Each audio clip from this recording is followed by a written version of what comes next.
esta última lição do trimestre em que estudamos o livro de Gênesis, e eu começo por dar um abraço ao nosso irmão António Soares Pedro Silva, que continua a partilhar connosco as palavras cruzadas a partir da Irlanda. Hoje, o Bruno não pode estar connosco, está em viagem, mas certamente gostaria de estar aqui a partilhar esta conclusão do livro de Gênesis que estudámos ao longo deste trimestre e que tanta coisa boa nos trouxe.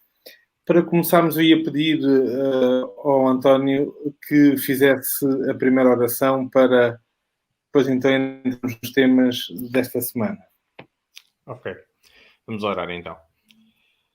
Querido e bondoso Pai, Senhor, obrigado pelas tuas bênçãos, pelo teu cuidado, pelo teu amor, Senhor. Obrigado por tudo o que nos permites ter, apesar de não sermos merecedores. Te vimos pedir a tua bênção especial para esta recapitulação da lição, para esta conversa sobre a lição da Escola Sabatina, sobre a tua palavra, sobre a tua mensagem, Senhor, que nos possas abençoar, que as nossas palavras possam ser corretas, Pai, que os nossos pensamentos possam ser os adequados, Senhor, e ser com todos aqueles que nos vão ouvir, Senhor, é o que pedimos e agradecemos em nome de Jesus. Amém. Muito bem, então chegamos aqui à parte final do livro de Gênesis, em que Israel, mais os seus filhos, chegam até José, na terra do Egito, e, digamos, há aqui o reencontro entre este pai e este filho, pai este que achava que o seu filho tinha morrido há vários anos, e há certamente aqui várias emoções intensas neste reencontro. Pedro, qual foi a parte assim que tu sentiste que mais te tocou, não só naquilo que estudámos esta semana, mas também ao longo desta história de José, que foi este final de Gênesis, mostrou-se de uma maneira tão detalhada? Há 2 ou 3 linhas mestras do trimensário e da história do povo de Israel, neste caso dos patriarcas e de Jacó, que a mim, como adventista, filho de pais adventistas e criado num ambiente em que os nossos princípios, os valores e as doutrinas estão sempre presentes, me marcam sempre como um paralelismo, que é o facto de, em primeiro lugar, estarmos todos marcados pelas bênçãos que vêm daí, do facto de fazermos parte deste grupo de pessoas que têm esta fé e que têm esta esperança na segunda vinda de Jesus e que têm a fé nas promessas de Deus, e ao mesmo tempo as mesmas maldições que eles, que é o facto de que estamos constantemente depois a tropeçar no facto de termos isso como garantido. E a história de Jacó, desde o início até ao fim, e depois de José, a lição depois também faz uma certa alusão a isso, ou já não sei se é a lição ou se é o manual que nos fala que há um determinado paralelismo entre José e Jesus Cristo, pelo simples facto de que ele também foi mal entendido pelos irmãos, foi invejado pelos irmãos, foi perseguido e sofreu bastante por isso, portanto, e é isso que eu destaco do trimensário e da lição, ou pelo menos foi isso que eu tirei para mim, não é o que eu destaco, porque não quero dar a destacar aqui alguma parte e excluir partes que sejam importantes para quem nos está a ouvir, mas para mim é essa a lição que eu retiro, é que o facto de sermos uma família chegada não nos impede de sermos mauzinhos uns para os outros, se perdermos do objetivo aquilo que é o plano de Deus para nós individualmente e como povo. E o facto de sabermos destas bênçãos todas e beneficiarmos destas bênçãos também não nos dá nenhuma garantia de que a vida vai ser um mar de rosas e que podemos negligenciar a nossa relação com Deus. Há aqui outro fator que é transversal a todos os momentos desta história de José, e até antes, se calhar podemos começar em Isaac e Rebeca, que é, apesar de as famílias serem disfuncionais, terem dificuldades de relacionamento, terem defeitos, isso não faz com que Deus nos abandone, digamos assim, e também não é impeditivo de que as pessoas possam aproximar de Deus, possam ser transformados, possam melhorar as suas características, personalidade, caráter e tudo mais, e ter um papel importante, como todos estes homens tiveram, e como tu disseste, Pedro, hoje nós somos abençoados porque em Abraão todas as famílias são abençoadas, mas o Deus de Isaac, de Jacó, o Deus de Moisés, o Deus de Davi, até hoje continua a abençoar a humanidade e continua, apesar das nossas dificuldades, dos nossos pecados, da nossa grande imperfeição, Deus não desiste de nós. Não sei, António, o que é que mais te marcou? Olha, eu estava a ouvir-vos atentamente e efetivamente o que mais me marcou aqui ao longo deste trimestre está muito relacionado com dois aspectos, que é conseguir ver-se que Deus tem sempre um projeto para nós, Deus tem sempre um plano para nós. E falando um bocadinho como o Pedro falou e fazendo o paralelismo com os nossos dias de hoje, nós sempre temos tendência a aderir e a afastar-nos desse projeto. Deus oferece-nos possibilidades e nós, durante a nossa vida, nós vamos aderindo e aproveitando essas oportunidades que Deus nos dá, mas muitas vezes Deus continua-nos a dar essas oportunidades e nós fugimos. E todo este livro de Gênesis que nós tivemos a oportunidade de estudar, toda esta história desta família, desta tribo, deste povo, é uma constante história de bênçãos e de vontades próprias. Porque nós vemos ao longo deste livro as bênçãos, o plano, as ideias maravilhosas que Deus tem para o seu povo, que Deus tem para cada um de nós. E depois vemos o reverso da medalha, que vemos a nós próprios, assim como vimos também o povo de Israel no seu início, através de todos estes patriarcas, de todos estes seus filhos, e nós vemos que é interessante ver que é o de um aproximar e de um afastar constante. E eu revejo muito isso pessoalmente na minha vida, infelizmente, que ao longo das nossas vidas nós temos momentos de aproximação e momentos de afastamento do que Deus pretende para nós. E aqui nós mais uma vez vimos as consequências disso. O quanto funcionou bem quando se aproximavam de Deus e o quanto funcionou mal quando se afastavam de Deus. Eu vou-vos dizer uma coisa interessante, que é um pormenor interessante, mas eu achei aqui curioso. Nós no início da lição de hoje, nós voltamos com mais um retorno de alguém ao Egito, não é? Mais uma ida de alguém ao Egito.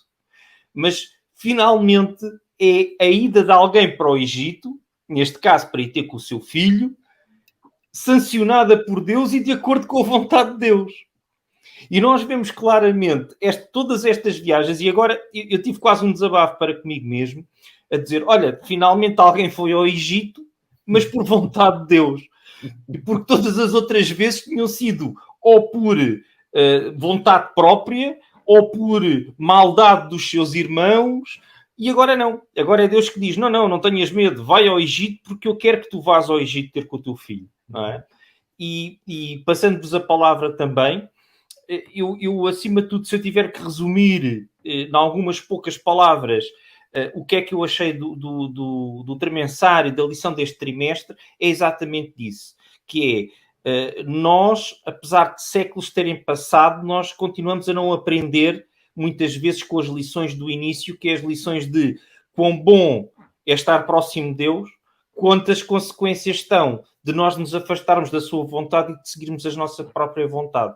E eu acho que isso espalha aqui a história de todos estes intervenientes do livro de Gênesis, que é quanto abençoados foram quando estiveram com Deus, quantos problemas fizeram quando pensaram pela sua própria cabeça e afastaram-se dos pensamentos e do que Deus lhes tinha dado para eles. Não sei se vocês concordam, mas é assim o que eu noto ao longo de todas estas lições, é estes problemas que a humanidade continua a ter no dia de hoje.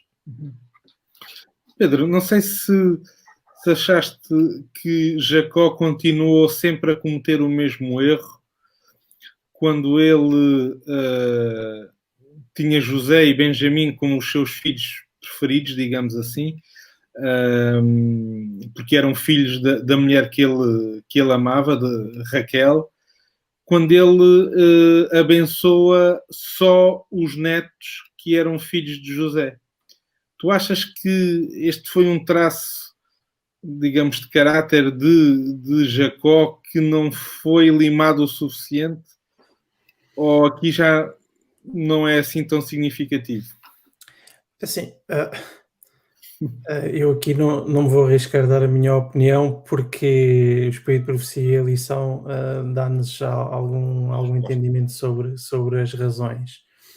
Em primeiro lugar, o que a lição nos fala e o comentário bíblico é que a motivação aqui foi diferente, foi mais uma motivação de estender a bênção para o futuro, passar um sinal para o futuro, para a segunda geração que viria de tomar conta, digamos assim, ou de fazer seguir as promessas de Deus e de viver essa promessa. Ao mesmo tempo também faz um enfoque, a lição explica que não estava aqui a dar em termos de herança, digamos assim, não estava a dar uma porção específica aos dois netos, aos filhos de José, mas que seria a mesma porção que era de José, mas estava a estendê-la já de imediato logo aos netos. Estava já a estabelecer uma relação causa e efeito. A minha bênção para o José é para você já, e identificar, e especifica também, porque ao longo da lição, esta história, para quem a documentação, digamos assim, da bênção e a forma como depois Jacó explica e tudo mais, pode parecer que não tem especial relevância em termos espirituais para quem está a estudar a lição.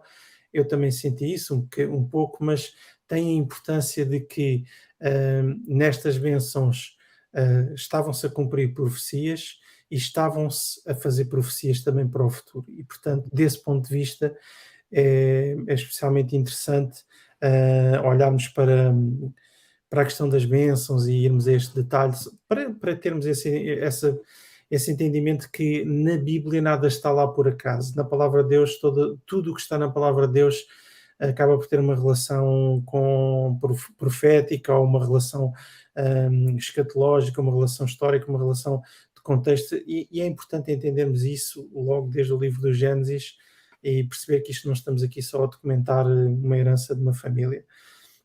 Eu gostava só antes de passar a distribuir a palavra outra vez e tomares a palavra, de falar de um aspecto que eu acho interessante, passando o sábado e o domingo em que se investe muito na explicação das bênçãos e deste ponto de vista, mas depois na segunda já começa a entrar-se um bocadinho mais no campo espiritual outra vez, e na segunda fala-nos de alguns detalhes que eu gostei.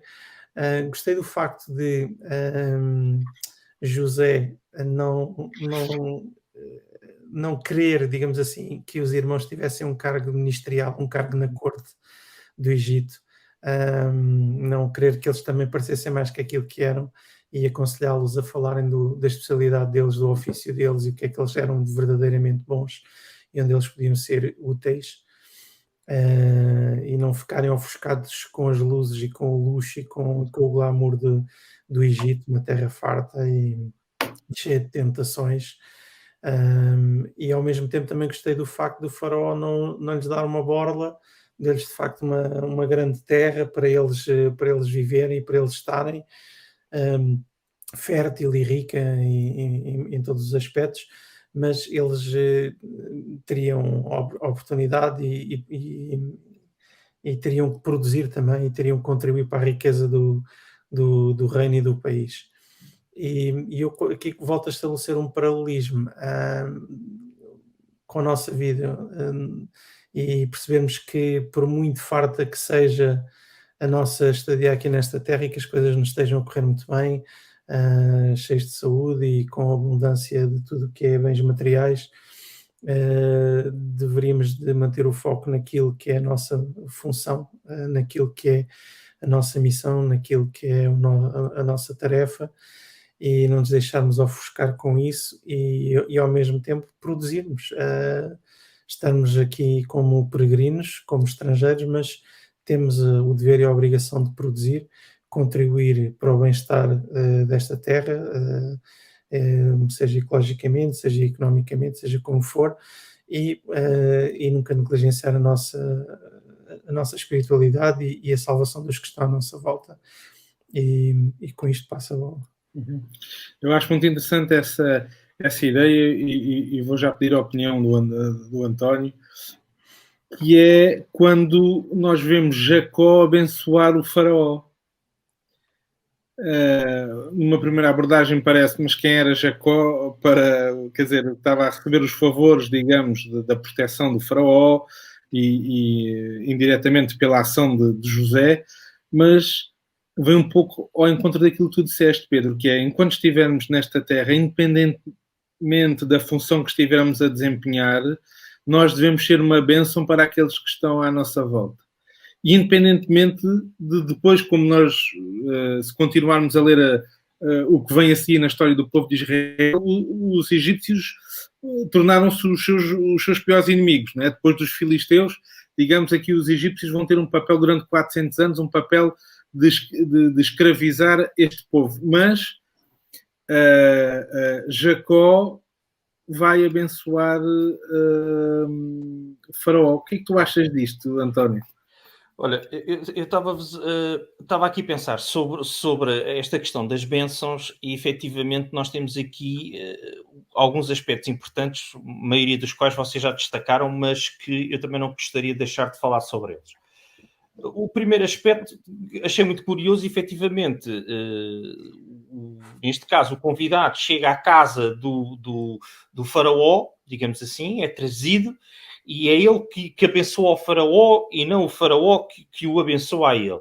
É preciso aqui ter aqui em atenção uma coisa muito interessante que a lição desta semana nos fala. O faraó, assim como aconteceu durante vários impérios, o faraó assumiu o cargo de sumo sacerdote, digamos, das suas crenças e da religião, neste caso, que era praticada no Egito. Estamos aqui perante alguém que se arrolava não apenas como senhor do terreno material do Egito, mas também o seu superior a nível espiritual. E é interessante que Jacó não se deixa amedrontar ou não se deixa intimidar perante esse estatuto. E ele, sabendo que era, neste caso, alguém que tinha o verdadeiro Deus, ele não deixou, com todo o respeito, com toda a relação, neste caso, que parece-nos uma relação até de bastante, não digo de amizade, porque se tinham conhecido naquela altura, mas de um respeito mútuo, de uma atenção mútua, ele não deixou, perante alguém que se calhar naquela altura era alguém que se calhar, se pensássemos no mundo antigo, alguém com o maior poder que tinha naquele mundo antigo, ele não se deixou de mostrar a quem acreditava, no que é que confiava e de o abençoar de acordo com o seu Deus verdadeiro e de acordo como seguidor do Deus verdadeiro. E isto transmite-nos um bocadinho para o nosso dia-a-dia às vezes, que nos vemos em situações, perante com pessoas com posições de poder, posições de estatuto, posições de responsabilidade, mas que nós nunca nos devemos, por um lado, acanhar quando sabemos que acreditamos na verdadeira fé e temos o verdadeiro conhecimento da palavra de Deus que nos é permitido ter. Depois há aqui um aspecto interessante que eu vou-vos confidenciar, que o Pedro Silva já falou e que eu vos vou confidenciar, que é, primeiro li a passagem de Gênesis e achei muito estranho quando José diz aos seus irmãos: atenção, vocês digam que são homens do campo, que a vossa função é pastorear o gado, porque os egípcios não têm por grande importância essa gente. Eu pensei, mas para que é que ele estaria a pôr os irmãos numa posição de alguém perante o qual o faraó, os egípcios não tinham grande consideração? mas a próprio espírito por si, como o Pedro Silva já disse muito bem, às vezes não querermos ser outra coisa do que aquilo que somos, livra-nos de problemas. E mais uma vez aqui os livrou de problemas. E o seu irmão, bastante inteligente, sabia. Ele não pediu, atenção, ele não pediu para eles mentirem. Ele disse, vocês sejam o mais sinceros possível. Se vos disserem quem são, digam que o vosso ofício é pastorear o gado.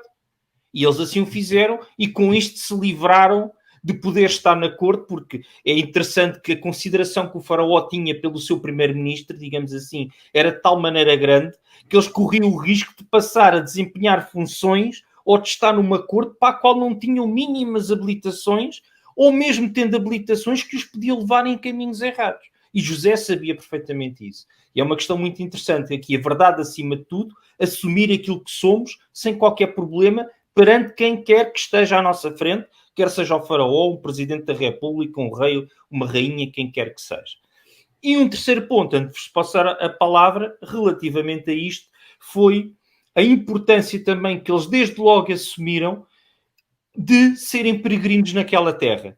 E aqui o paralelismo que o Pedro também já nos tinha dito, o Pedro Silva já nos tinha referido este ponto e eu concordo inteiramente com ele, que é o paralelismo que devemos fazer connosco nos dias de hoje, que é, apesar de estarmos nesta terra, neste mundo, e apesar de, tal como eles, trabalharem no seu ofício, assumindo a responsabilidade, inclusivamente, sobre o gado do faraó e trabalhando nesta terra com pessoas dedicadas, eles não se deixaram de dizer que aquilo não era a terra deles, o Egito não era a terra deles.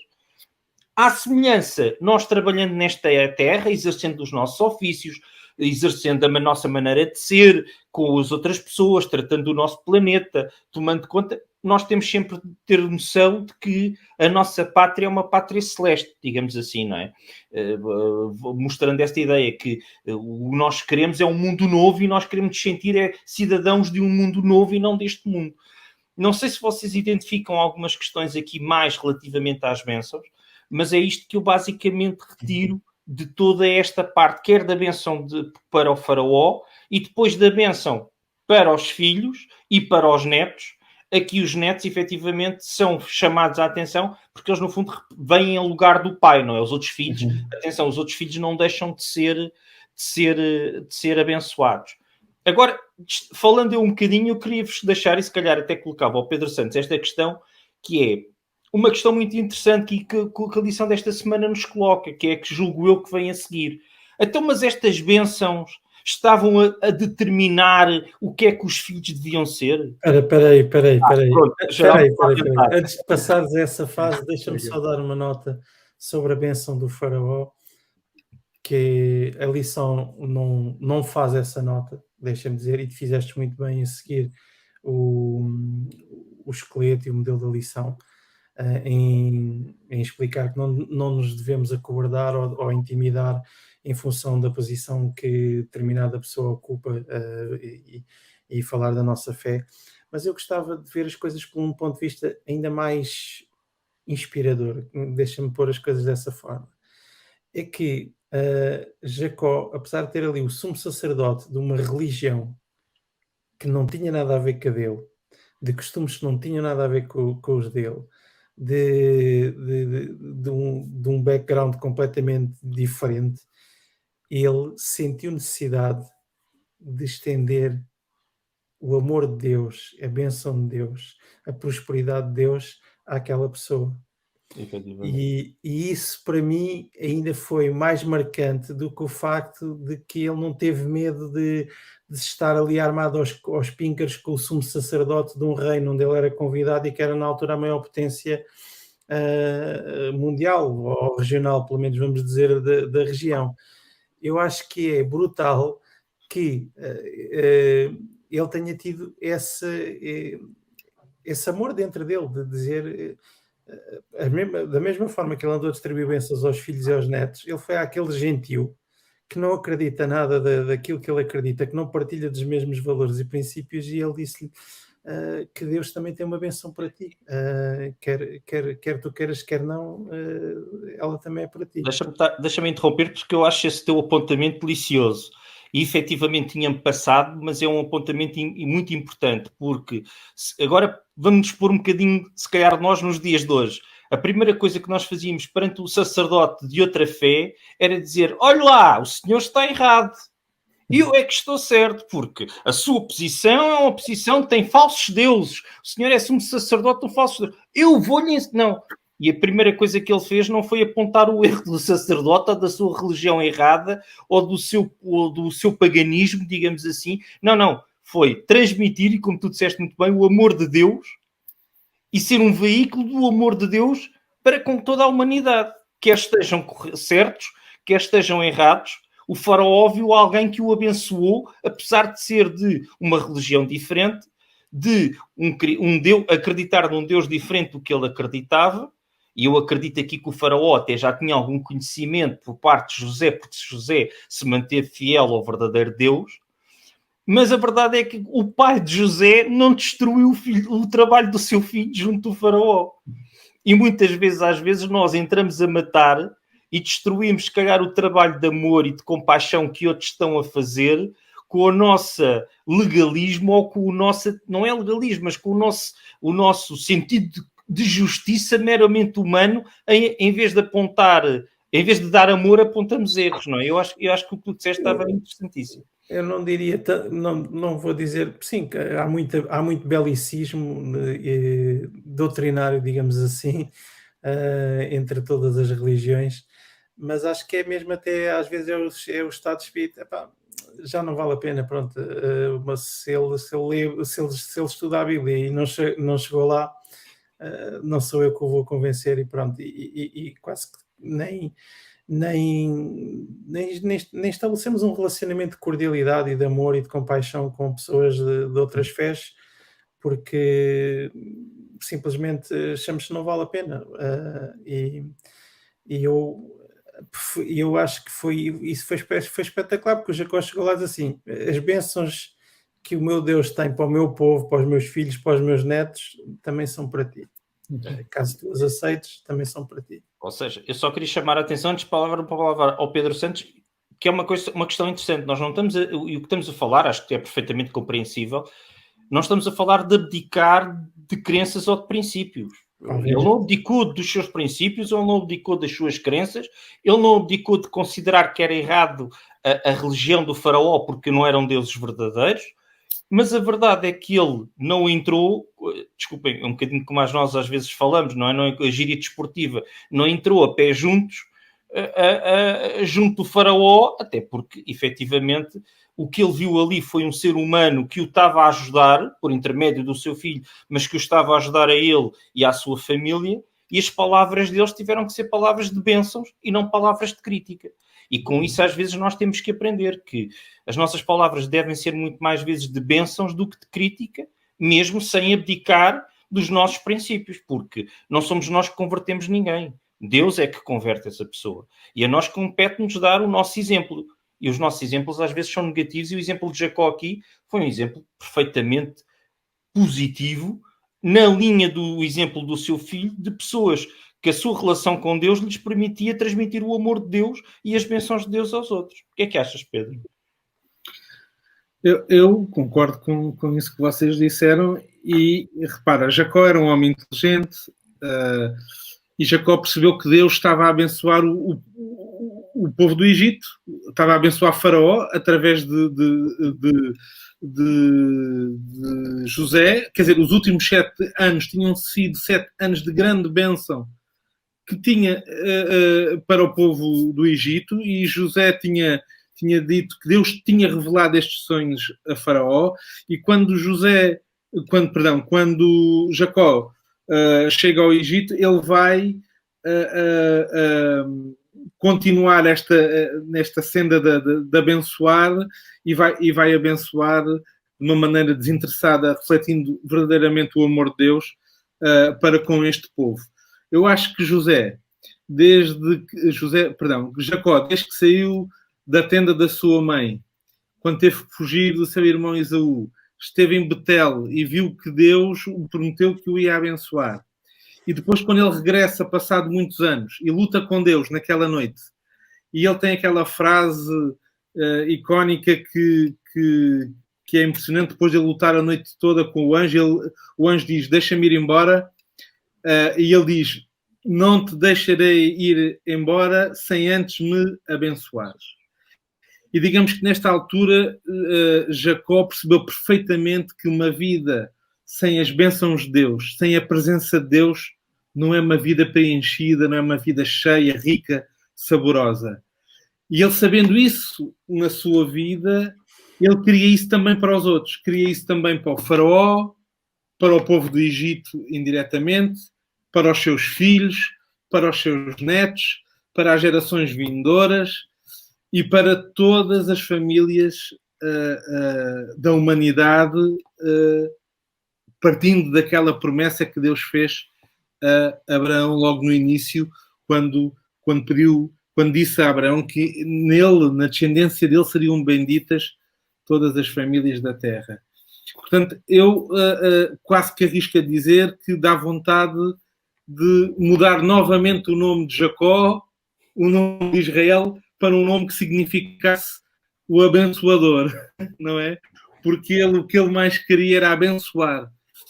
E essas bênçãos não eram mérito dele, como é óbvio, de abençoar todos aqueles que estavam à sua volta, e ele percebeu perfeitamente isso, que era isso que Deus pedia dele também, que ele pudesse ser uma bênção onde quer que estivesse, fosse no meio do Egito ou fosse na terra prometida sozinho com o seu povo, que Jacó devia ser alguém que devia ser uma bênção para aqueles que estavam ao seu lado.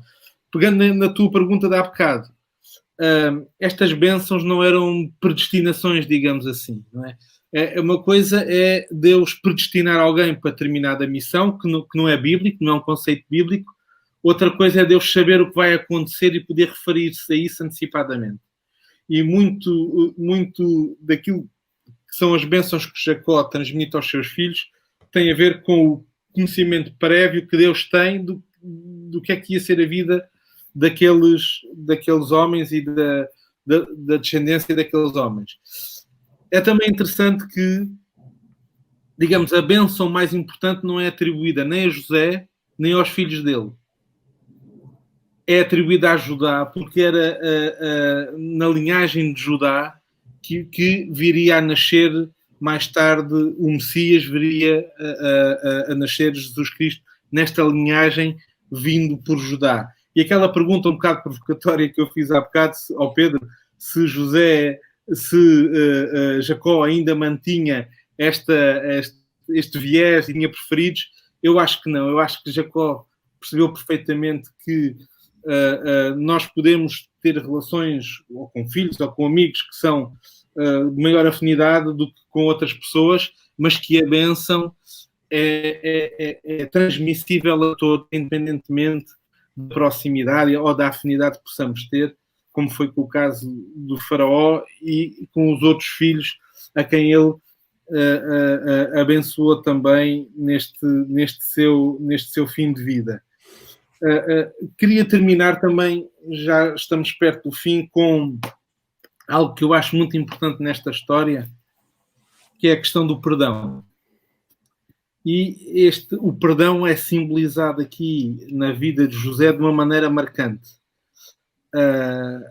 O perdão que os outros nos dão quando nós pecamos contra eles, mas também o perdão que nós temos que atribuir a nós mesmos. José perdoou os seus irmãos e disse, não tenham medo, quando se reencontrou com eles e quando se revelou, José disse, não tenham medo, porque isto aconteceu porque Deus tornou aquele ato mau que vocês fizeram para comigo em coisas boas e, portanto, eu agora percebo o porquê disto tudo. E, portanto, eu perdoo-vos. Mas quando Israel morre, os irmãos voltam a carregar esta culpa. Não é? Voltam e ficam com medo. Agora José vai se vingar. E José volta a dizer, eu perdoo-vos, não podia ser de outra maneira, foi Deus que conduziu as coisas desta maneira. E isto deve ser também uma característica marcante de nós como cristãos, ter esta capacidade de perdoar o outro e perdoar também a nós mesmos. Não sei se, Pedro, queres acrescentar aqui alguma coisa nestes momentos finais? Eu não diria tanto perdoarmos a nós mesmos, mas entendermos como é que funciona o perdão de Deus, do que Aceitar o propriamente perdão de Deus, não é? perdoarmos a nós mesmos, porque independentemente de perdoar-te ou a ti, a mim mesmo ou não, isso não tem impacto para a minha salvação, pode ter para a minha qualidade de vida, mas não para a minha salvação. Sim, mas repara, É importante perceber a profundidade do perdão de Deus, que perdoa como o José fez e como nós devemos de fazer, como tu afirmaste nisso. Só uma nota, que é talvez a última, mas também igualmente importante, é o facto de que a lição termina com a terra prometida e com o objetivo de levar os ossos de José para a terra prometida, e todo o simbolismo que está encerrado nesse ênfase de que há uma terra prometida, há uma promessa, todas as bênçãos, todas as profecias, tudo o que a gente estuda e todas estas coisas todas que se vivem, boas e más, aproximações e afastamento de Deus, não podem fazer perder de vista de que existe uma terra prometida. Oh, Pedro, e eu concluía também só com um pensamento que era, e é interessante de vermos, pegando nisso, na questão dos ossos de José, que dá-nos também uma imagem que se calhar é uma imagem importante, que é Moisés é que levou com o êxodo, é que levou os ossos de José para a terra prometida. E efetivamente é que os tirou do Egito. E efetivamente isto dá-nos um simbolismo que é a de seguir, antes de nós veio alguém a fazer o trabalho e a missão que Deus nos confiou, a seguir a nós há de vir alguém a continuar a missão que Deus nos confiou. Outro pensamento final que eu também queria deixar, e pegando um bocadinho no que o Pedro Santos disse relativamente ou um novo nome, um novo rebatismo que nós podíamos dar a Jacó como o abençoador. É interessante que nós vemos o início da vida de Jacó, ou praticamente o início, digamos assim, não é o início, uma parte marcante da vida de Jacó, que é o roubar de uma bênção, da sua primogenitura, agora não consigo dizer o nome, peço desculpa. Primogenitura. Exatamente, peço desculpa, que engano sempre culpa. Não? E no final, ele a abençoar a sua descendência e os seus filhos e os seus netos e a continuidade do povo de Deus, enquanto que hoje em dia somos todos herdeiros, como somos todos filhos, consideramos todos filhos de Deus pela aceitação de Cristo e da mensagem de Deus como nosso Salvador pessoal. E como é que começou com o roubo de uma bênção e como é que quase termina, digamos assim, com o dar de uma bênção. E aqui o paralelismo, neste caso nem é o paralelismo, o antagonismo entre o tirar e o dar a bênção. E digamos que temos aqui alguém que no final da sua vida se vê que verdadeiramente aprendeu com os seus erros. Nós não nos podemos esquecer que a sua vida, ele foi enganado, ele trabalhou para o seu sogro, tudo porque foi enganador. Mas no final da sua vida, ele aprendeu, vê-se que foi alguém que aprendeu com os seus erros e que nós possamos acontecer a mesma coisa, que apesar dos tombos que damos, dos erros que damos, nós vemos que Deus consegue, desde que nós queiramos e que tenhamos essa vontade, Deus consegue-nos voltar a pôr-nos no caminho, desde que nós não voltemos a fugir, e foi o que aconteceu aqui também com Jacó. Apesar dos problemas familiares, da família disfuncional, dos erros que causou, dos problemas que teve durante a sua vida, nós vemos aqui a sua velhice, com os seus filhos, com os seus netos, com uma família reunida e no caminho que Deus tinha traçado para eles. E efetivamente nós podemos sempre ter essa esperança de que, apesar dos problemas que estamos a ter, dos problemas que já tivemos, que a nossa velhice também poderá ser, se calhar, aprendendo com os erros cometidos e deixando Deus dirigir a nossa vida, poderá ser uma velhice, se calhar, também como a de Jacó, que foi voltar mais a sua família ao caminho que Deus tinha destinado para eles. E acho que é um dos grandes aspectos a reter neste livro de Gênesis. Penso que é uma boa forma de terminarmos mais umas palavras cruzadas, mais um trimestre de estudo de um tema bíblico, que este trimestre foi o livro de Gênesis, que tanta coisa nova e boa nos trouxe ao longo destas semanas, e com esta gratidão também pelo privilégio que foi de estudar este trimestre, eu vou pedir ao Pedro que possa terminar e encerrar aqui este período com uma oração, certamente agradecendo a Deus pelo privilégio que foi de aprender tanto com histórias já conhecidas, mas que nos trouxeram tanta coisa nova e nos enriqueceram tanto ao longo destas semanas. Oremos então. Ok. Bom Pai que estás nos céus, quero começar por te agradecer pela benção que é a oportunidade de estudar a tua palavra, pelas bênçãos que estão reservadas, e pedir-te ao mesmo tempo que nos faças entender a importância e a bênção que é tirarmos tempo para ti, para reforçarmos o nosso relacionamento contigo e aprofundarmos o conhecimento do teu caráter através do estudo da tua palavra, da meditação, do louvor, da comunhão contigo e entre irmãos, Senhor.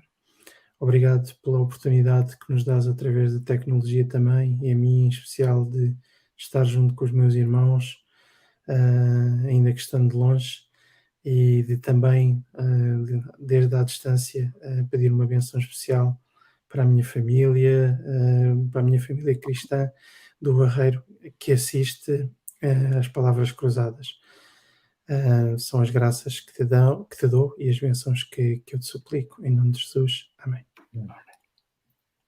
Uma boa semana para todos e um forte abraço. Boa semana. Boa semana.